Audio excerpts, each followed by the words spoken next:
Padre, te alabo en esta tarde una vez más, Señor, por la gracia que tú tienes para con nosotros, Señor.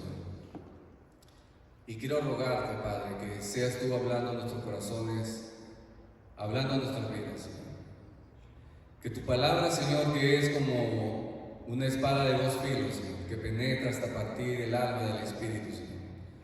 Y divide, Señor, llega hasta las coyunturas de nuestros huesos, oh Dios. Esa palabra, Señor, tuya, que es como fuego y como martillo que quebranta la piedra, puede penetrar, Señor, en nuestros corazones en esta tarde. Te ruego, Señor, que abras nuestros oídos y nuestros ojos espirituales para que podamos entender tu voluntad, Señor, y así ponerla por obra, Padre. Yo te ruego, Señor, que sea un instrumento para tu gloria, que yo pueda hablar, Señor, guiado e inspirado por tu Espíritu Santo, porque solo aquello que viene en tu Espíritu da vida, Señor. La carne para nada aprovecha.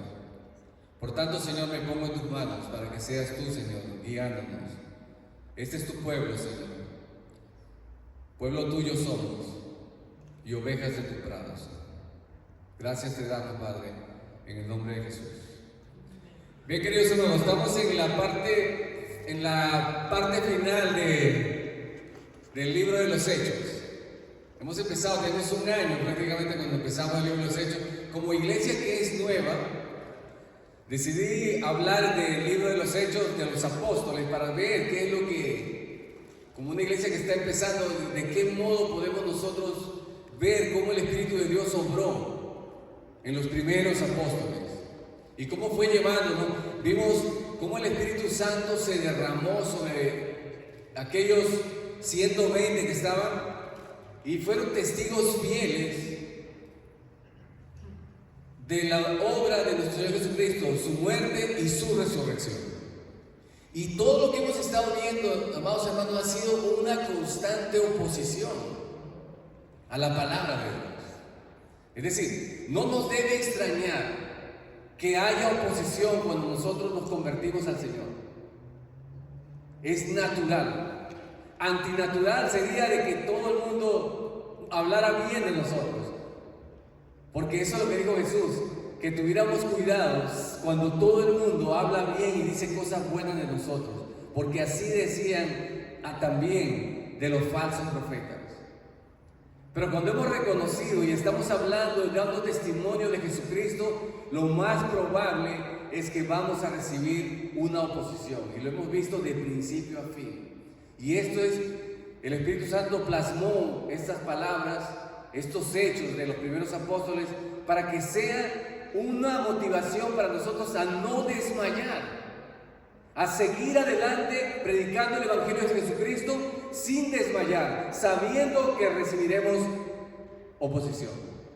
Pero sin embargo vemos el triunfo del Evangelio, que a pesar de toda la oposición que existe, el Evangelio ha sido anunciado por todo el mundo antiguo.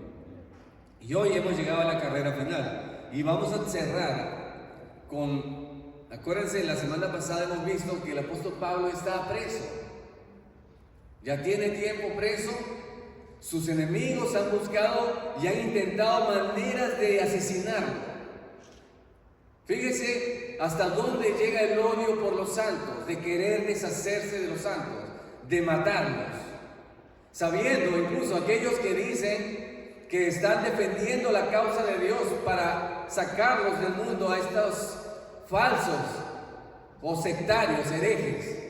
Sin embargo, vemos que ellos están quebrantando su propia ley, la propia ley en la que ellos proclaman, en la cual dice no matarás.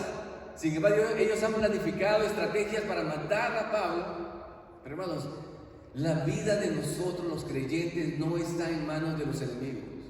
Por eso Jesús le dijo, no temáis a los que maten el cuerpo, temed a aquel, dice, que tiene poder para después de la muerte castigarnos o echarnos en el infierno de fuego.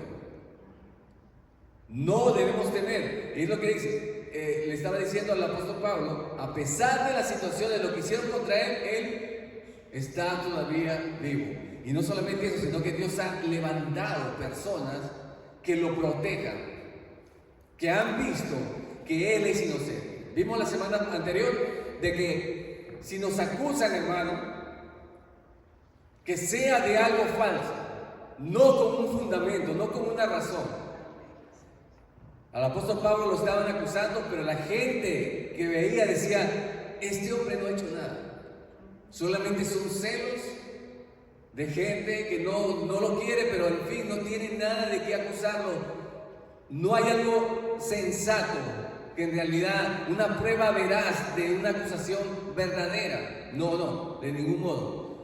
Y así el apóstol Pablo, ahora va a ser, lo que vamos a ver en esta tarde, hermanos, va a ser el capítulo 27 y 28, ya termina el final, ¿no?, del libro de los Hechos. Y tiene que ver con que Pablo es trasladado a Roma a presentar su defensa en el máximo tribunal de justicia. Se podría decir que es el Tribunal Supremo de Justicia. Él apelaba a la más alta autoridad para que se le haga justicia. Y tuvo que apelar porque de lo contrario lo iban a matar. Él prefirió estar en manos de los gentiles, de los romanos, y no en manos de su pueblo, por el cual quería matarlos. Y escogió apelar y ser juzgado en Roma. Y Festo, lo que habíamos hablado la semana pasada, el gobernador Festo, decidió enviar a Pablo con un centurión y juntamente con todos los presos. O sea, aparte de él iba Pablo con los demás presos, y el centurión lo llevaba desde donde estaban en Cesarea, salieron a Tiro y ellos fueron directo hacia Roma. Pero en este viaje estuvo lleno de problemas, porque Festo los envió en una época en la cual era peligroso viajar. Era la etapa más difícil, era un periodo entre octubre hasta enero, los marinos no podían viajar. Las tempestades eran demasiado fuertes, era invierno, era demasiado peligroso viajar. Sin embargo, Festo cogió, quizás no le importaba, son presos, ¿verdad? No tomó en cuenta eso, tendría prisa de salir de todos ellos, decidió enviarlos en manos del centurión. Y quiero que abran sus Biblias conmigo en el libro de los Hechos 27. Ellos salen y vamos a hablar del naufragio. En 2 Corintios, cuando Pablo define su ministerio, él habla sobre que él ha naufragado. Dice que él 3 veces he sido azotado con varas, 1 vez apedreado, 3 veces he padecido naufragio, y 1 noche y 1 día he estado como náufrago en alta mar. O sea, 3 naufragios tuvo el apóstol Pablo. Pero este no está incluido aquí, porque esto fue escrito antes de este naufragio. Es decir, este sería el 4º naufragio del apóstol Pablo. Y ellos salen y llegan, su primer lugar es Buenos Puertos. Vamos a ver, quiero que estén conmigo. Dice así: cuando se decidió que habíamos de navegar para Italia, entregaron a Pablo algunos otros presos a un centurión llamado Julio, de la compañía Augusta, y embarcándonos en una nave adamitena que iba a tocar los puertos de Asia, zarpamos, estando con nosotros Aristarco, macedonio de Tesalónica, y al otro día llegamos a Sidón. Y Julio, tratando humanamente a Pablo, le permitió que fuese a los amigos para ser atendido a ellos. Y haciéndose a la vela, desde allí navegamos a Sotavento de Chipre, porque los vientos eran contrarios, y habiendo atravesado el mar frente a Cilicia y Panfilia, arribamos a Mira, ciudad de Licia. ¿Sí? Y hallando allí el centurión una nave alejandrina que zarpaba para Italia, nos embarcó en ella. Y navegando muchos días despacio y llegando a duras penas frente a Nido, porque nos impedía el viento, navegamos a Sotavento de Creta, frente a Salmón, y costeándola con dificultad llegamos a un lugar que se llama Buenos Puertos, el cual estaba en la ciudad de la sierra.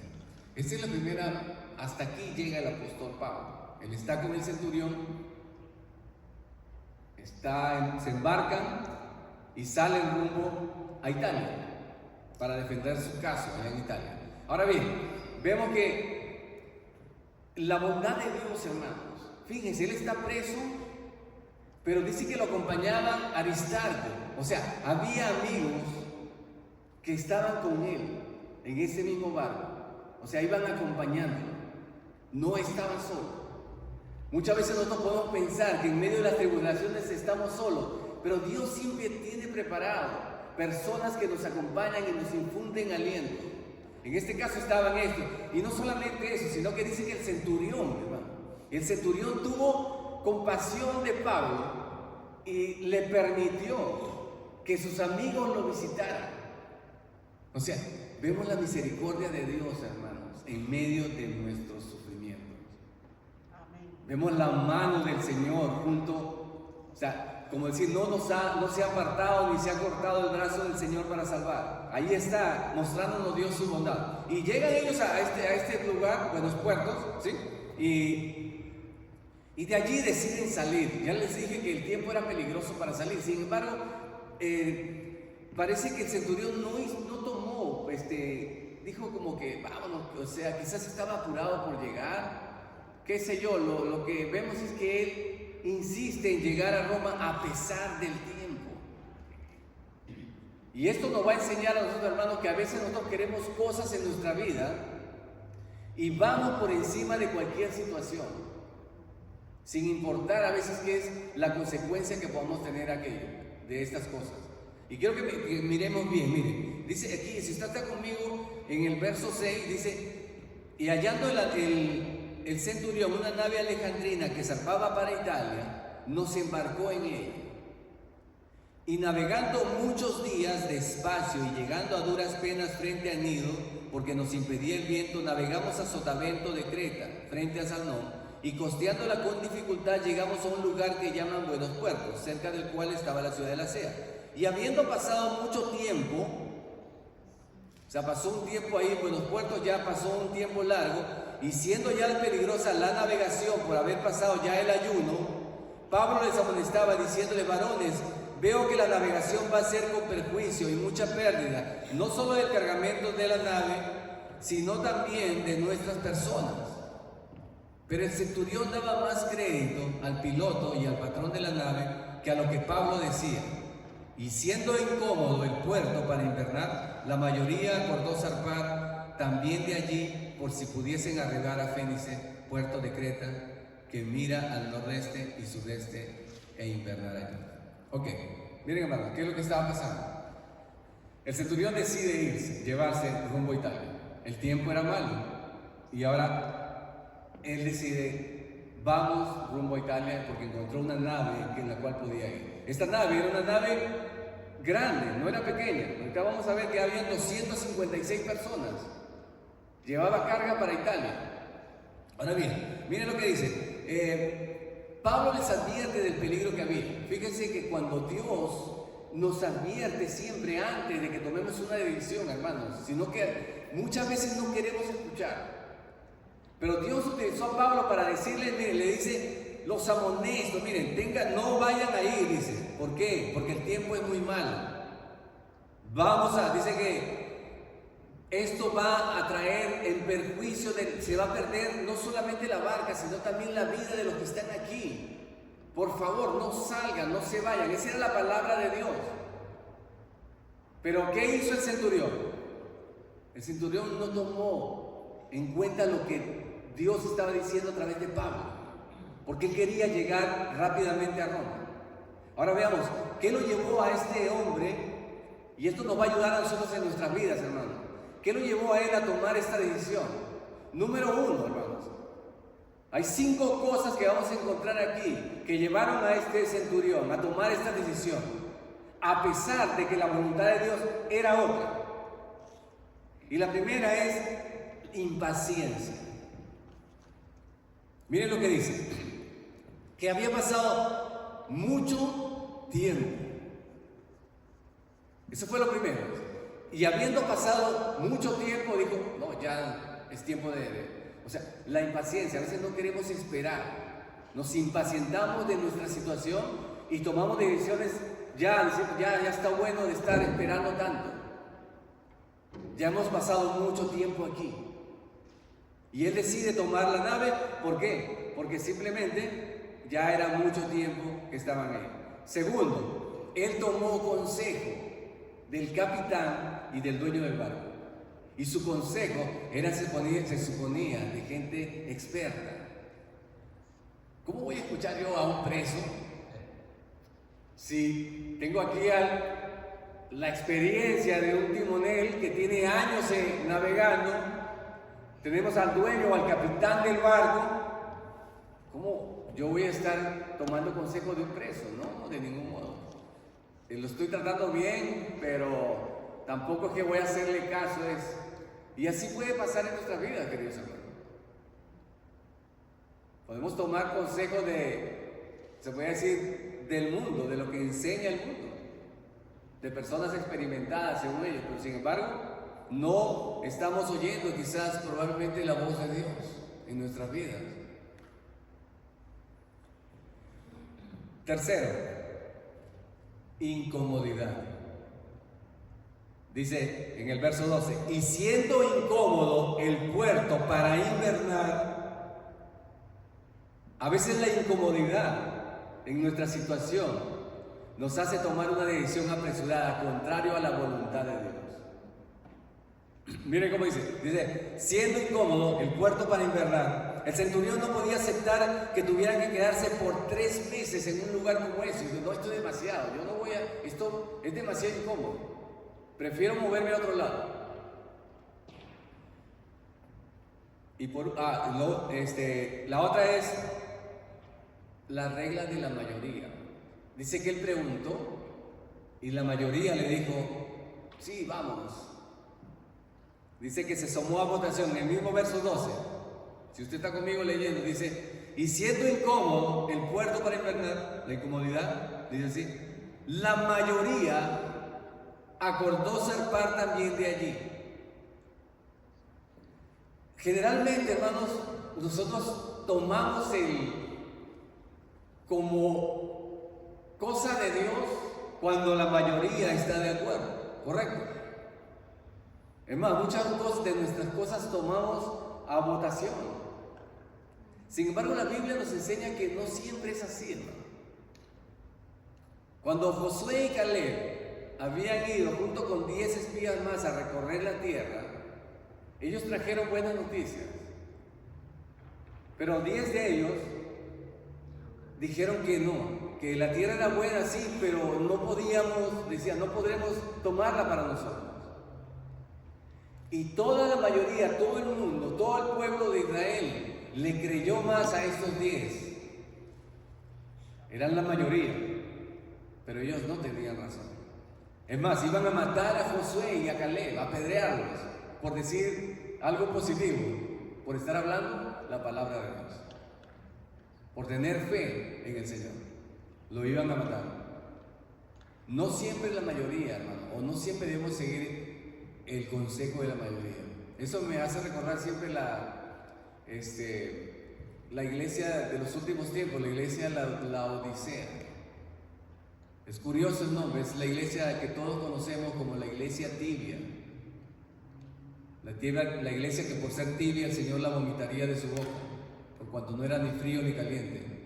Y esta iglesia se llama la Odisea, consta de 2 palabras griegas, lao y dikes, que significa la decisión del pueblo. Es decir, lo que la mayoría, o lo que nosotros podemos conocer en estos tiempos como la democracia. Si la mayoría decide sí, aunque no sea la voluntad de Dios, vamos a seguirla. Y por último, otra cosa es las circunstancias favorables.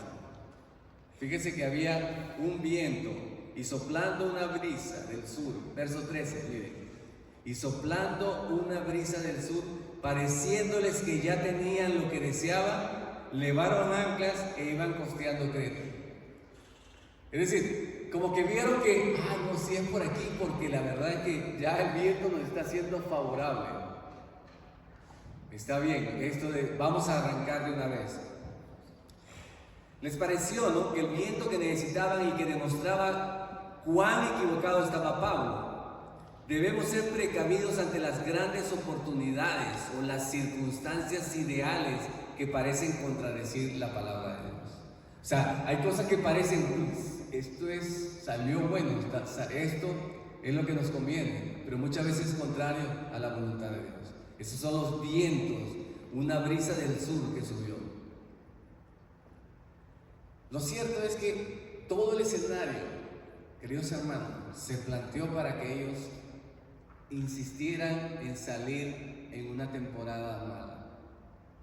Y ahora vamos a ver las consecuencias de haber tomado esta decisión y no haber obedecido o haber escuchado la voz de Dios a través del apóstol Pablo. Quizás era un instrumento muy débil como para hacerle caso. Un preso, encadenado. Este no tiene autoridad para decirlo. Pero vamos a ver cómo más adelante las cosas van a cambiar. Miren conmigo. Verso 14. Pero no mucho después dio contra la nave un viento huracanado llamado Euroclidón. Aquí viene la tempestad en contra de la nave. Nosotros podemos ver, hermanos, ustedes recordarán la parábola del hijo pródigo. El hijo menor tomó una decisión y él se va. Y después que él se va y empieza a derrochar, a vivir, cuando parece que todo le está yendo bien, de pronto la providencia de Dios ve que llega, dice, una gran hambruna a ese lugar. Todo esto tenía como propósito hacer volver al hijo menor a la casa de su padre. Y ahora ellos han desobedecido, han salido, y ahora hay un viento no, un huracán que se levanta en contra de la nave. Ahora vean ustedes, porque esta historia es muy buena. Miren, fíjense así. Dicen, aquí hay muchos términos, hermanos, que no vamos a entender mucho, ¿sí? Son términos técnicos de navegación. Parece que Lucas conocía muy bien, así como conocía la medicina, también tenía un conocimiento bastante claro de lo que era la navegación, porque utiliza muchos términos que son marítimos, que solamente las personas que trabajan en mar pueden conocerlas. Entonces, bueno, no le vamos a hacer prestar mucha atención a ellos, sino a lo que estaban, a los acontecimientos que venían tras esto. Miren lo que dice. Dice que vino este viento llamado Euroclidón, que significa dos vientos, o viento del norte o viento del este, perdón. Una palabra es griega y la otra es latín. Todo significa vientos contrarios. Y siendo arrebatada la nave y no pudiendo poner proa al viento, nos abandonamos a él y nos dejamos llevar. O sea, vean que aquí el viento ha sido tan fuerte que dice que la navegación no pudieron encararla para que vaya en contra, enfrentar. O sea, lo arrastraban. Y esto nos demuestra algo, hermanos, que muchas veces las cosas que vienen a nuestra vida nos empujan a tal punto que no podemos enfrentarlas. Las naves tenían las embarcaciones.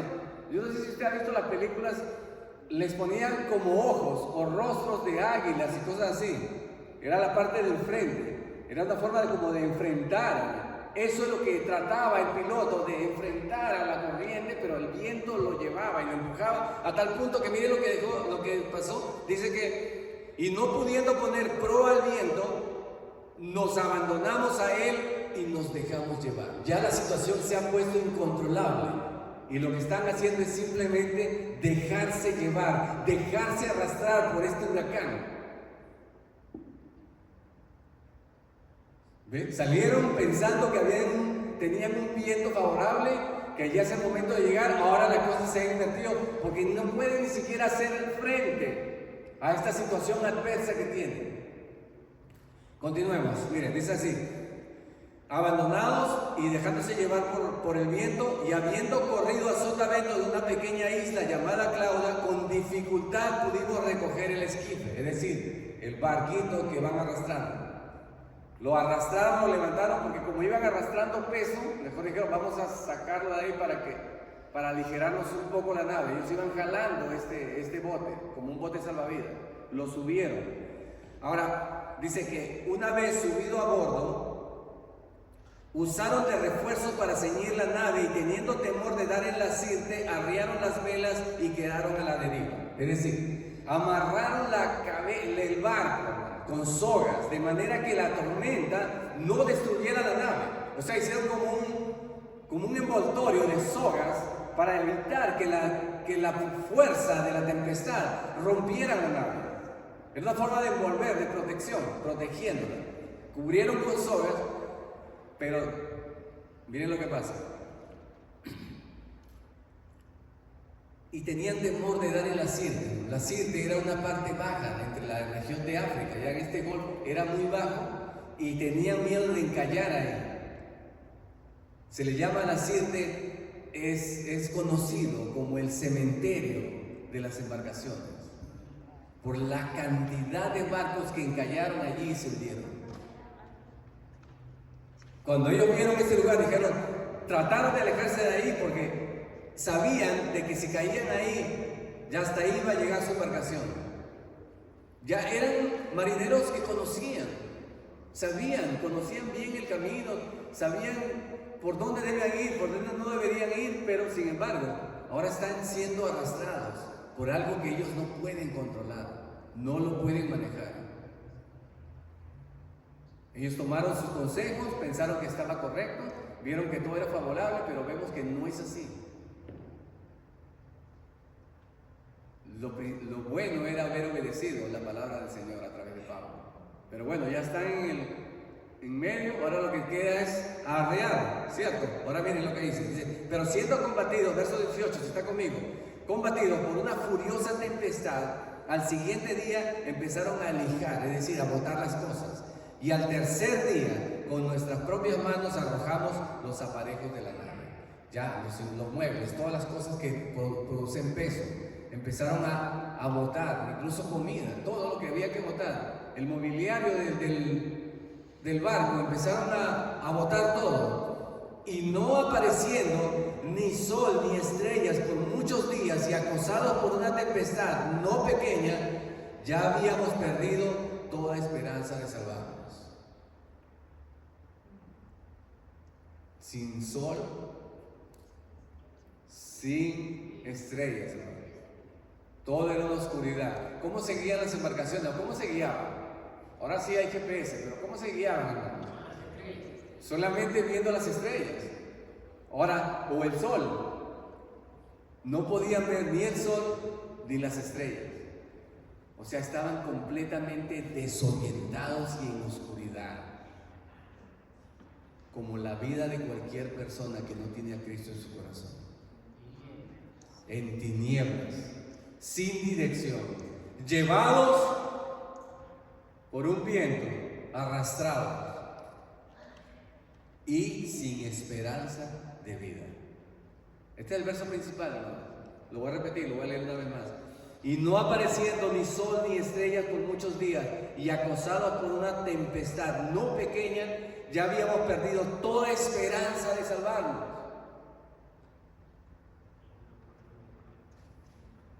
Y aquí viene, porque aquí se cambia el panorama. Aquí es cuando Pablo deja de ser el prisionero y viene a ser el capitán, el líder, el que dirige. Vean ustedes, vengan conmigo, verso 21.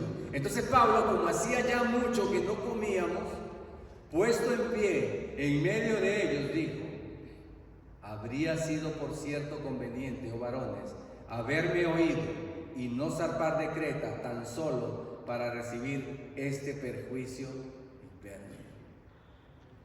O sea que lo que le estaban diciendo es: ¿por qué no me hicieron caso cuando les hablé? No hubiesen perdido tanto. Y es lo que el Señor nos dice a nuestra vida.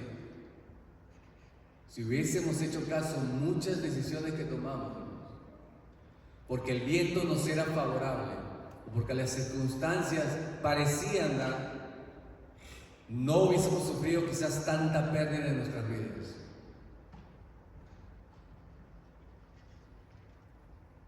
Verso 23. Pero miren la misericordia de Dios en medio del sufrimiento, en medio de la oposición. Quiero que vean usted el verso 23. Porque Dios es el mismo, ayer, hoy y por los siglos, y Él es un Dios misericordioso. Miren lo que dice: pero ahora os exhorto, os animo a tener buen ánimo, pues no habrá ninguna pérdida de vida entre vosotros, sino solo la nave. Las cosas materiales se van a perder, pero ni un cabello de vosotros perecerá. Una promesa del Señor, si confiamos en Él. Ahora vean ustedes, ahora Pablo es el que está diciendo, miren, dice, tomen, coman, porque ya ha pasado muchos días, dice, tengan ánimo, porque esta noche ha estado conmigo el ángel del Dios de quien soy y a quien sirvo, diciendo: Pablo, no temas, es necesario que comparezcas ante César, y he aquí, Dios te ha concedido todos los que navegan contigo. Hermanos, Pablo estaba atemorizado, y es normal. Tantos días llevado por un viento, una tormenta, pero el Señor le dice: Pablo, no temas. ¿Por qué? Porque es necesario. Esta palabra está 3 veces aquí, hermanos, en este capítulo, 3 veces. Es necesario. O sea, es decir, Dios tiene el control. Cuando dice aquí en la Escritura, porque era necesario, dice, que Cristo muriese, esa es la misma palabra, para perdón de pecado. Porque era necesario que lo traicionara Judas. Esa palabra es la que se repite aquí 3 veces en este capítulo. Porque era necesario. ¿Qué era necesario? Dice, que comparezcas ante César, o sea, es decir, en Roma. Y he aquí, Dios te ha concedido a todos los que navegan contigo. Hermanos, qué poder de intercesión aquí. Qué misericordia de Dios. Que Dios le haya concedido la vida de 256 personas, si no me equivoco. Porque el apóstol Pablo estaba intercediendo por ellos, sin importar lo que ellos no le habían tomado en cuenta. Pablo no dijo: bueno, ya es consecuencia de ustedes, bueno, porque ustedes, yo les dije, bien, y no me hicieron caso. No. Aún así, él oró por ellos, y Dios le concedió la vida de ellos, porque la vida está en poder de nuestro Dios. Recuerden cuando le dijo a Satanás, cuando estaba tentando a Job, le dijo: puedes tocar sus bienes, o puedes tocar su salud, pero no su vida. Solo Dios es el dueño de la vida. Por tanto, varones, venga conmigo, verso 25. Oh varones, tened buen ánimo, porque yo confío en Dios que será así como se me ha dicho. Con todo, es necesario, una vez más la palabra que le dije, que demos en alguna isla. Venida la 14ª noche, y siendo llevados a través del mar Adriático, a la medianoche los marineros sospecharon que estaban cerca de tierra. Llegó la noche y empezaron a medir sondas. Como que ya estamos cerca, estamos llegando. Y los marineros trataron de escapar, como lo vamos a ver. Miren. O sea, en otras palabras, ellos estaban: me salve yo y a los demás, ¿qué me importa? Pero miren lo que dice. Dice que, y echando sonda, verso 28, hallaron 20 brazas, y pasando un poco más adelante volvieron a echar la sonda y hallaron 15 brazas. Y temiendo dar en escollos, echaron 4 anclas por la popa y ansiaban que se hiciese de día. Entonces los marineros procuraron huir de la nave, y echando el esquife al mar, o sea, el bote salvavidas, aparentaban que querían largar las anclas de proa. Pero Pablo dijo al centurión y a los soldados: si estos no permanecen en la nave, vosotros no podéis salvaros. Ahora el preso está dando órdenes al centurión. de cómo se tienen que hacer las cosas. Hermanos, cuando hay un centurión, ustedes habrán notado algo. Siempre la Escritura ha dado una buena referencia de los centuriones aquí. Marcos, cuando dice, y cuando el centurión ve a Jesús que muere y había un terremoto y se puso oscuro, él dijo: ciertamente o verdaderamente este era hijo de Dios.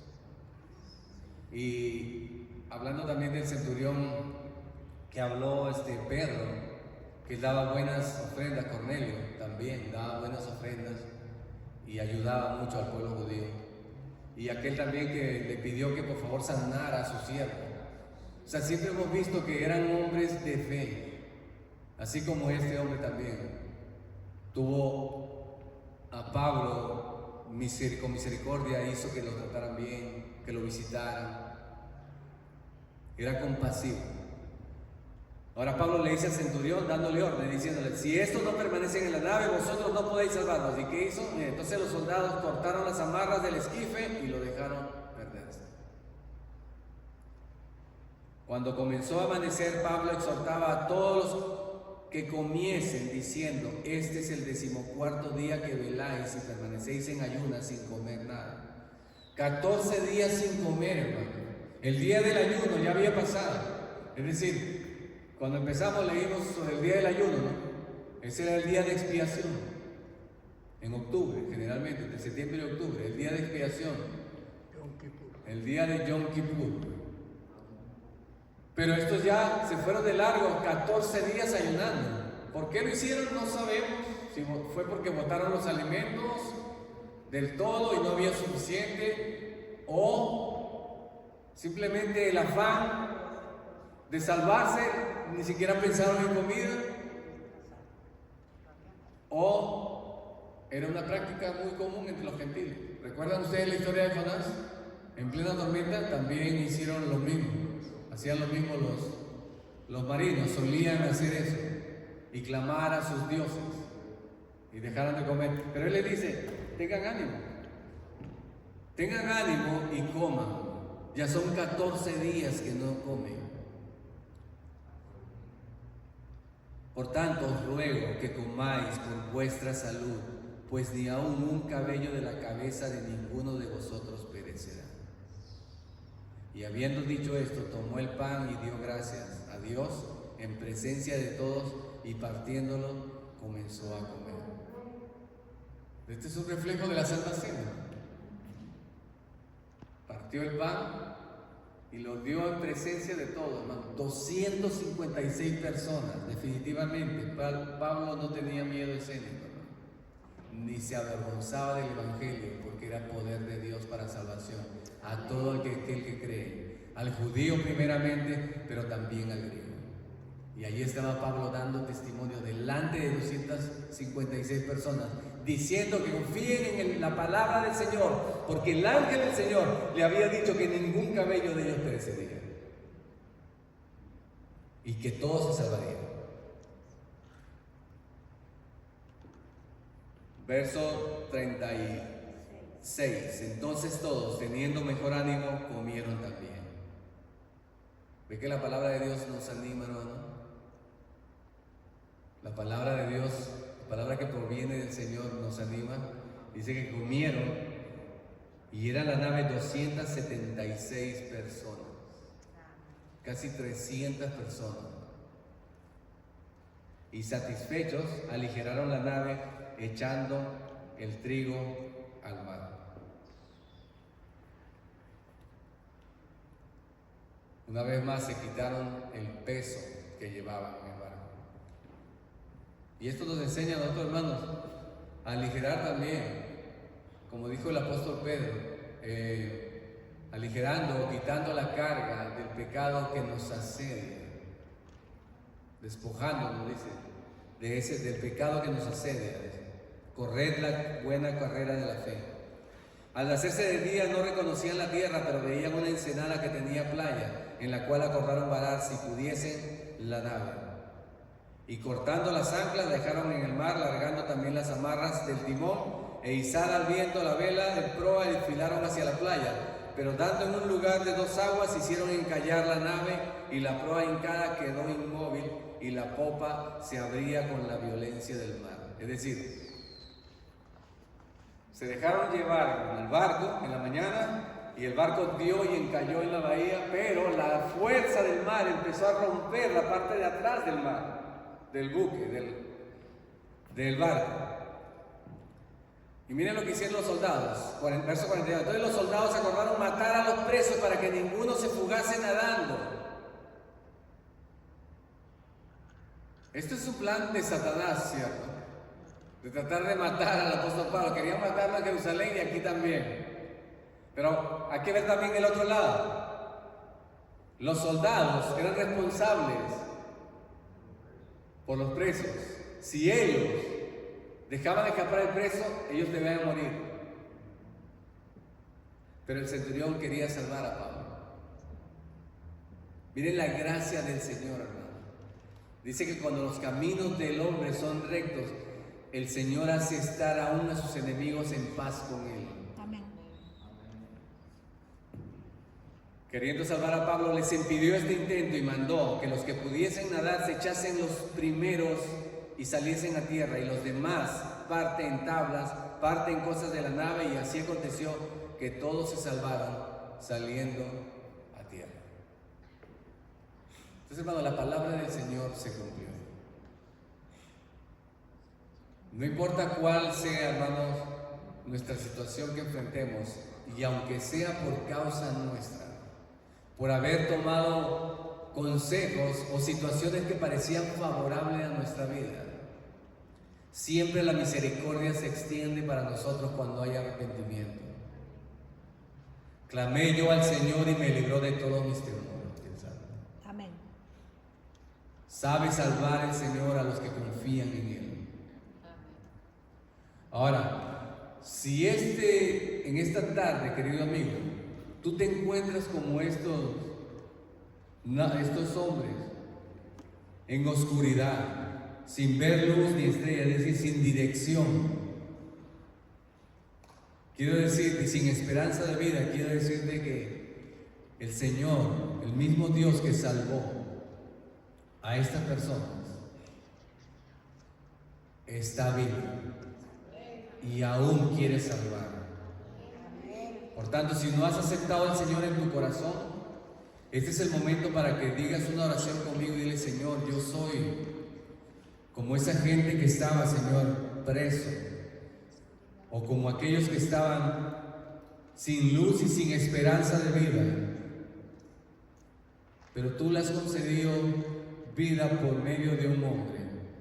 En este caso era Pablo, pero tú nos puedes conceder vida a través de la intercesión de un solo hombre, que es nuestro Señor Jesucristo, Señor. Aquel que intercede por nuestra salvación. Ayúdanos, Señor, a entrar en ese redil, Señor, para ser salvos. Dispón nuestro corazón para salvarnos, oh Dios. Que nosotros podamos confiar plenamente en tu salvación que viene de ti, porque fuera de ti no hay salvación, Señor. Ayúdanos a poner nuestra fe completa en Jesucristo. Y perdónanos si habemos tomado, Señor, hemos sido impacientes, como el centurión, o porque era incómodo el lugar en el que estábamos, o porque la mayoría decía que debía hacer cosas que estaban en contra de tu voluntad, Señor. Perdóname si he tomado decisiones equivocadas, Señor, pensando en esto y no escuchando tu voz, Señor. Muéstrame tu misericordia, Padre. Te lo pido en el nombre de Jesucristo, y en Él te doy las gracias, Señor. Amén. Amén. Amén. Bien, queridos hermanos, quiero